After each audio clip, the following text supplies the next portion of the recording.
కూడా సునీత విలియమ్స్ ఇదే విధంగా ఒకసారి పైన పనిచేసి మళ్ళీ వచ్చారు, భూమి మీదకి వచ్చారు. అది రొటీన్ డ్యూటీయే.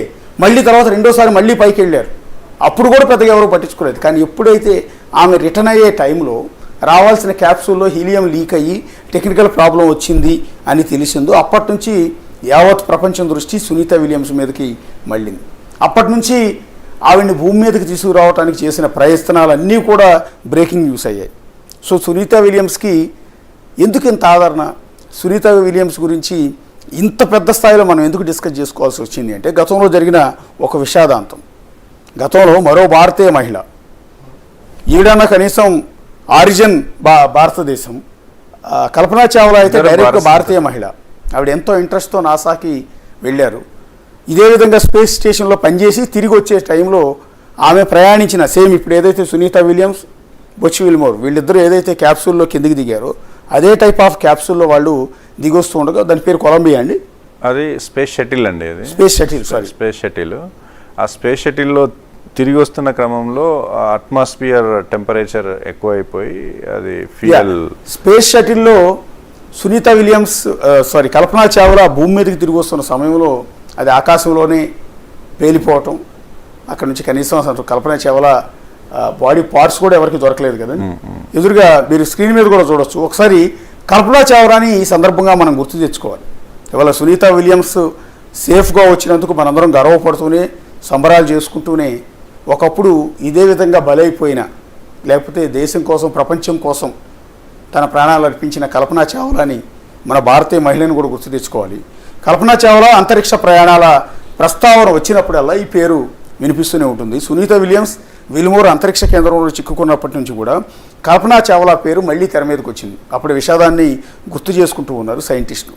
కల్పనా చావ్లా ఎపిసోడ్లో అసలు ఏం జరిగింది ఒకసారి కల్పనా చావ్లా ఫోటో కూడా మీరు చూడండి. 2003 జనవరి 16న కల్పనా చావ్లా కొలంబియా స్పేస్ షటిల్లో అంతరిక్షానికి బయలుదేరింది. మొత్తం 7 బృందంలో ఆమె ఒకరు. 16 రోజుల పాటు అంతరిక్షంలో గడిపిన ఈ బృందం ఫిబ్రవరి 1న ఇంటర్నేషనల్ స్పేస్ స్టేషన్ నుంచి రిటర్న్ అయ్యారు. ల్యాండింగ్ టైం, ప్లేస్ డిసైడ్ అయ్యింది. అందరూ ఆసక్తిగా ఎదురు చూస్తున్నారు. మరికొద్ది క్షణాల్లో ల్యాండ్ అవ్వాల్సి ఉండగా ఇంతలోనే ఊహించని ఘటన. భూమిని చేరే కంటే ముందే ఆ స్పేస్ క్రాఫ్ట్ బ్లాస్ట్ అయింది. దానిలో భారత్కు చెందిన కల్పనా చావ్లాతో పాటు 7 ఆస్ట్రోనట్స్ చనిపోయారు. భారత కాలమాన ప్రకారం సాయంత్రం 6:45 భూమికి సమీపంగా వచ్చింది. కొద్ది క్షణాల్లో ల్యాండ్ అవ్వాల్సి ఉంది. భూమిపై నుంచి 120 కిలోమీటర్ల ఎత్తులో ఉండగా స్పేస్ క్రాఫ్ట్ నుంచి అబ్నార్మల్ రీడింగ్స్ మొదలయ్యాయి. స్పేస్ క్రాఫ్ట్ ఉండే టెంపరేచర్ సెన్సార్ల నుంచి సమాచారం ఆగిపోయింది. స్పేస్ క్రాఫ్ట్ టైర్ల ప్రెషర్కు సంబంధించిన డేటా కూడా నిలిచిపోయింది. ఆ తర్వాత గ్రౌండ్ కంట్రోల్ రూమ్తో సంబంధాలు తెగిపోయాయి. సుమారు 61 కిలోమీటర్ల ఎత్తులో స్పేస్ క్రాఫ్ట్ కాలిపోయి ముక్కలుగా విడిపోయింది. 40 ఏళ్ల వయసులో కల్పనా చావ్లా అంతరిక్షంలోనే తన జీవితాన్ని కోల్పోయింది. ఆమె మరణం మన దేశానికే కాదు, ప్రపంచానికి తీరని లోటుగా మిగిలిపోయింది. ఆస్ట్రోనాట్లు అంతరిక్షంలోకి వెళ్ళటం ఎంత కష్టమో తిరిగి భూమిని చేరుకోవడం కూడా అంతే కష్టం. టెంపరేచర్ను తట్టుకుని క్యాప్సూల్ భూమి మీదకి చేరుకోవాల్సి ఉంటుంది. ఇందులో అట్మాస్ఫిరిస్టిక్ రీఎంట్రీ అనే ప్రమాదకర దశను దాటాలి.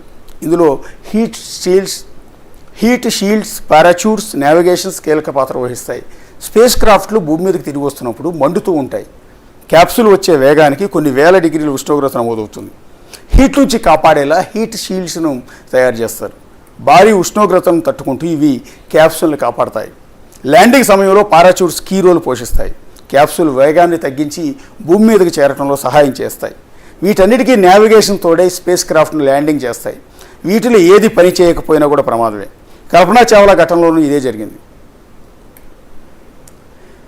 ఈ కల్పనా చావ్లా విషాదాన్ని ఎందుకు గుర్తు తెచ్చుకున్నాము అంటే ఆవిడ కూడా ఒక మహిళ, ఇవాళ సునీత విలియమ్స్ ఒక మహిళ. ఇద్దరూ రికార్డు సృష్టించారు. భారతదేశం గర్వపడేలా వాళ్ళిద్దరు కూడా అంతరిక్షంలో ఎన్ని రోజుల పాటు ఉండొచ్చారు.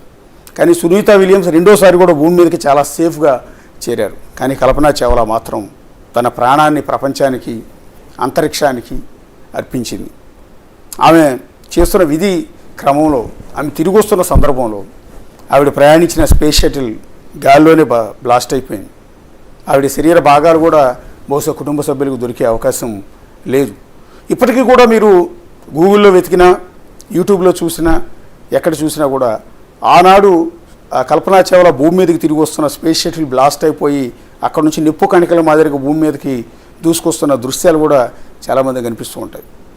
అప్పటికే భూమి మీద ఆమె కోసం వెయిట్ చేస్తున్న నాసా టీం ఒక్కసారి ఏదో జరగకూడదు జరిగిందని మదనపడ్డారు, టెన్షన్ పడ్డారు. అనుకున్నట్టుగానే కల్పన చావ్లా భూమి మీదకి రాలేదు. ఇప్పుడు సునీత విలియమ్స్ మాదిరిగానే కల్పన చావ్లా కూడా ఎంతో ఆశగా భూమి మీదకి తిరిగి వస్తున్నానన్న సంతోషంలోనే ఉండుంటారు బహుశా. తన కుటుంబాన్ని కలుస్తానన్న ఆనందంలో బహుశా ఉండుంటారు. కానీ అదే తరుణంలో కల్పన చావ్లా విషాదానికి గురయ్యారు, ఆవిడ ప్రాణాలు కోల్పోయారు. సో ఈ సందర్భంగా ఆవిడ మరోసారి గుర్తు తెచ్చుకోవాలి, ఆవిడ చేసిన సేవల్ని మనం గుర్తు తెచ్చుకోవాలి. ఒక భారతీయురాలు కాబట్టి మనం మరింత గర్వపడాల్సిన సందర్భం ఉంటుంది. సో కల్పన చావ్లా విషాదాంతం అది. ప్రస్తుతం సునీత విలియమ్స్ దగ్గరికి ఒకసారి వద్దాం. సునీత విలియమ్స్ కొద్దిసేపటి క్రితమే ల్యాండ్ అయ్యారు. కొద్దిసేపటి క్రితం అంటే తెల్లవారుజామున 3:27 ఆవిడ ఫ్లోరిడా తీరంలో సముద్రంలో ఆవిడ క్యాప్సూల్ ల్యాండ్ అయింది. ఆవిడ సేఫ్గా భూమి మీదకి తీసుకొచ్చారు. ఒకసారి తీసుకొస్తున్న దృశ్యాలు కూడా మీరు ఒకసారి చూడొచ్చు. 4-5 బోట్లు కరెక్ట్గా ఈ పాయింట్లోనే పడుతుందని ఎలా డిసైడ్ చేస్తారు? ఇది predicted path. Okay. So orbit మనకు తెలిసిపోతుంది. ఓకే. సో ఏ పొజిషన్లో పడుతుందని మనకు స్పెసిఫిక్ పొజిషన్ తెలిసిపోతుంది, అక్కడే ల్యాండ్ అవుతుంది అది. ఓకే.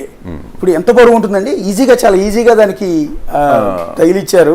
తగిలిచ్చి అమాంతం లేపి తీసుకొచ్చి హైడ్రాలిక్ మిషన్ ఉందండి. హైడ్రాలిక్ మిషన్ ఈ పెద్ద షిప్ లో హైడ్రాలిక్ మిషన్ ద్వారా దాన్ని